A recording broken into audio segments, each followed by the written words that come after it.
Mojo, good as new. Welcome to Watch Mojo, and today we're counting down our picks for the top 10 things in SpongeBob that make no sense. Oh my gosh, if my sister finds out... Oh wait, I don't have a sister. It seems like it was just yesterday. I was teaching her how to preach. Hey, he burnt my Krabby Patty. He burnt my fries! For this list, we'll be looking at continuity errors and lapses in simple logic from this long-running Nicktoon. We acknowledge that logic has never been this show's top priority, nor should it be, but it's still fun to analyse. What's your favourite example of SpongeBob logic? Let us know in the comments. Number 10. Eating fast food underwater. One Krabby Patty, extra onion.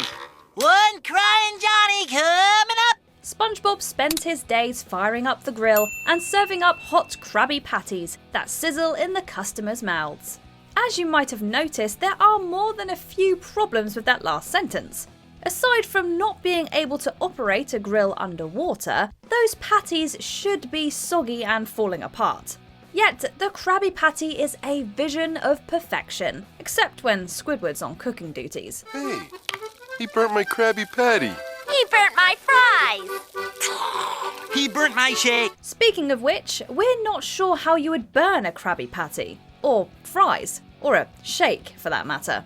This doesn't just apply to the Krusty Krab's menu. Salt may be used to make ice cream, but salt also melts it. We doubt Goofy Goober's inventory would mesh well with the surrounding salt water. Waiter! Why do I always get the nuts? Number 9. 2 Neptunes. Behold! Whoopsie. In the first season, SpongeBob inadvertently summons Neptune after pulling a golden spatula from ancient Greece. To see if SpongeBob is truly worthy, Neptune challenges him to the ultimate cook-off in Atlantis. This Neptune pops up in a few other episodes. In the 2004 feature film, though, Neptune appears with lighter green skin, a longer nose, and a bald head. He also sounds less like Jay Peterman and more like George Bluth Sr. Is this the same Neptune, or are there 2 Neptunes? Actually, there could be 3 Neptunes if the live-action segments are canon. Who dares to interrupt Neptune? Sorry about that, Neppy. That's Neptune. He's king of the sea. On top of all of that, there's apparently more than one Atlantis. The gang later travels to a very different Atlantis, ruled by Lord Royal Highness, rather than Neptune. Allow me to introduce myself. I am the Lord Royal Highness, but my friends call me LRH. Number 8. Plankton's fear of Pearl. Mother always said I'd end up in a whale's belly. Or prison. It's revealed in Season 7 episode One Course Meal that Plankton is deathly afraid of whales, such as Pearl. We guess that makes sense seeing how whales are higher up on the food chain. What doesn't make sense is that Plankton and Pearl had already crossed paths several times. Do instruments of torture count? They were in the same marching band together without any anxiety. Plankton even swaps lives with Mr. Krabs in one episode, becoming Pearl's father, and while annoyed by Pearl, Plankton isn't concerned that she might eat him. Could I please have an advance on my allowance? If it'll get you out of my antenna. Go crazy. Even after Plankton's fear of whales is established, this detail is pretty much forgotten in subsequent episodes. Plankton continues to interact with Pearl, as if One Course Meal never happened. Given the episode's reception, maybe that's for the best. Just being near a whale's mouth gives me the creeps. Number 7. A Krusty and confusing origin story. We first learn in Season 3 that Krabs turned a bankrupt retirement home called the Rusty Krab into the Krusty Krab. This happened after the war when Krabs served in the Navy. After the war, Krabs stayed secluded in a deep depression that seemed endless. But then his luck changed when he acquired a bankrupt retirement home. And with a few minor alterations, the Krusty Krab was born. Krabs later reveals, however, that he was once a pirate. The Krusty Krab was originally the name of his ship, which he sold. So, Krabs is a Navy vet and a former pirate? Maybe he joined the Pirate Queen after all. I can't let you go, lass. I'd be in violation of the naval code. Enjoy your last meal. I hope you like spun sugar. If he comes from a pirate family though, why would Krabs enlist in the Navy? The Krabby Patty secret formula has a muddled backstory as well. It's repeatedly shown to be a family recipe, but in Friend or Foe, the formula is accidentally created following an argument between young Krabs and Plankton. You want to fight over this recipe? I'll give you a fight you'll never forget! Well, that's ruined. But no use letting this go to waste. These kids will eat anything. Number 6. Patrick's sister. When Patrick thinks he's contracted the ugly in season 2, he fears what his sister will say. I always thought, if I was as ugly as that guy, I don't know what I would do. Patrick. What's my mom gonna say? Patrick. Oh my gosh, if my sister finds out. Oh wait, I don't have a sister. If the bank. Oh, I mean, it's one thing if you have bad shoes. Patrick suddenly remembers, though, that he doesn't have a sister. The thing is that Patrick does have a sister, named Sam, who we meet in season 7. Although she was lost at sea when they were young, we doubt anyone could forget somebody as outlandish as Sam, least of all her own brother. Oh dear Neptune, didn't you hear me? Then again, this is Patrick we're talking about. The starfish spent an entire day entertaining 2 strangers, thinking that they were his parents. It wasn't until after they had said their names that Patrick realised something was off. So, the idea that Patrick momentarily forgot about his sis isn't too far-fetched, we suppose. Oh, that's right, honey. We don't have a son. Oh, yeah. Number 5. SpongeBob's spontaneous strength. Gotta be in top physical condition for today, Gary. In the show's debut episode, SpongeBob can barely lift a weight constructed from stuffed animals. We've also seen him struggle to lift a stick with a couple of marshmallows on the ends. Whenever the plot requires it, however, SpongeBob is capable of extraordinary physical feats, like lifting a boat one-handed. In the Fry Cook games, he miraculously grows muscles like Arnold Schwarzenegger's, yet in another episode, he buys a pair of inflatable muscles to appear buff. He can hold his own in a karate match against Sandy, Bikini Bottom's strongest resident, but he can't even open a ketchup bottle to gain access to the salty spittoon. If I could just run this under some hot water. Get out of here. Is SpongeBob stronger than he looks, or is he a weakling? We'll let Weenie Hut General be the judge. Boo-boos, eh? I think you guys want that hospital. Weenie Hut General! Number 4. Mermaid Man and Barnacle Boy's size. By the power of Neptune, Mermaid Man, with his young associate Barnacle Boy, fights for all creatures that live in the sea against the forces of evil. When we first meet the dynamic underwater duo, they appear to be characters on a TV show.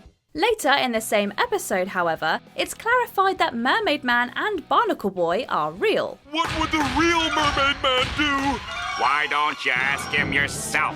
Elaborate, you vile fiend. He and Barnacle Boy live in the retirement home on the other side of town. Were they on a reality show, or is this like The Boys, where actual superheroes star in their own movies? Of course, there's an even bigger question on our minds. Unlike some of the other humans SpongeBob has encountered, like David Hasselhoff, Mermaid Man and Barnacle Boy are both the size of fish. The two are given conflicting origin stories in one episode, but in each version they start off as normal-sized humans.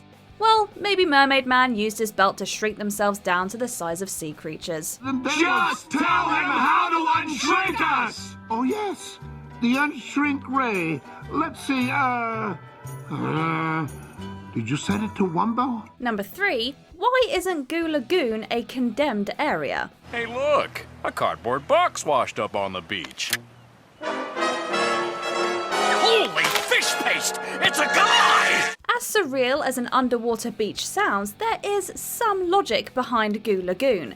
Technically, this hotspot is a brine pool. The goo the beachgoers swim in is brine, which is saltier and denser than the rest of the surrounding water.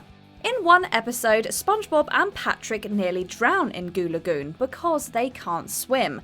Granted, the word choice raises several questions. If you live underwater, aren't you automatically swimming? How can you drown if the sea is your natural habitat? Don't just stand there, dude! The tide's coming in! Oh! Dude? Still, brine pools can send marine life into toxic shock and even cause death. The real question is why anyone would go to Goo Lagoon for a fun time. It should look less like a beach and more like a fish graveyard. Dudes, he made me experience high tide! Oh! Number 2, Pearl being Krabs' daughter. You men know me, daughter Pearl. She's growing up fast. It seems like it was just yesterday I was teaching her how to breach. How did a crab father a whale? It's a question that's rarely brought up within the show, but we've been asking it since 1999. In the official SpongeBob SquarePants trivia book, Mr. Krabs says that Pearl takes after her mother, who has never been revealed. We guess that means Pearl's mum was also a whale, but how could Mr. Krabs possibly be her biological father? It doesn't add up. Anyone who's taken a marine biology or sex education class can explain why. Pearl, your daddy always knows best. You don't understand me. I know we're not of the same species, which is pretty weird now that I think about it. It would honestly make a lot more sense if Pearl was adopted. Our theory is that Pearl is to Krabs what HW is to Daniel Plainview. After all, Krabs also represents the madness of capitalism, and sperm whales are full of oil. Pearl, those are the finest fishing boots available! Dad, you ruined me! But I got them for a bargain! Before we unveil our top pick, here are a few honourable mentions. Underwater gorilla. And what's a horse doing underwater for that matter? What's a gorilla doing underwater in the first place? Well, it's funny you should... see, George, they're onto us! SpongeBob's parents are round, and yet their surname is SquarePants. All right, boys, all right. Let's turn down the volume back there. I have an idea. Why don't we play a road game to pass the time? Sweater of tears. More water underwater. Is this any better, Squidward? I made this one with my tears! Snowing underwater. It should be more frozen than snowy. Yes, it seems Old Man Winter paid us a visit late last night, and he brought with him not a pillow or a sheet, but a blanket. A blanket of snow. More on Mr. Krabs' history. What war was he in? When did he cook on the SS Diarrhea? And how old is he anyway? Me first time! Oh, Dimey! I'll never lose you again! This is a dime? I've been in business a long time, boy. Before we continue, be sure to subscribe to our channel and ring the bell to get notified about our latest videos. You have the option to be notified for occasional videos or all of them. If you're on your phone, make sure you go into your settings and switch on notifications. Number 1. Underwater fire. Bikini Bottom is an underwater city run on electricity, which means it should probably look more like this scene from the Simpsons movie. I think I have a nibble. What makes even less sense is how fire exists in this underwater world. Throughout this series, we've seen various campfires and buildings set ablaze. Bikini Bottom has its own fire department and fire extinguishers. Even the youngest SpongeBob fans know, however, that you can't start a fire at the bottom of the sea. This is so preposterous that the writers have poked fun at it. In one episode, SpongeBob and Patrick are keeping warm by a fire. It automatically goes out though, when Patrick points out the obvious. But at least it's warm around the fire. Hey, if we're underwater, how can there be a... See, even Patrick recognizes the physical limitations of life underwater. Sometimes. Whoever sent this obviously has no idea about the physical limitations of life underwater. Well, might as well throw these in the fire. Do you agree with our picks? Check out this other recent clip from WatchMojo. And be sure to subscribe and ring the bell to be notified about our latest videos.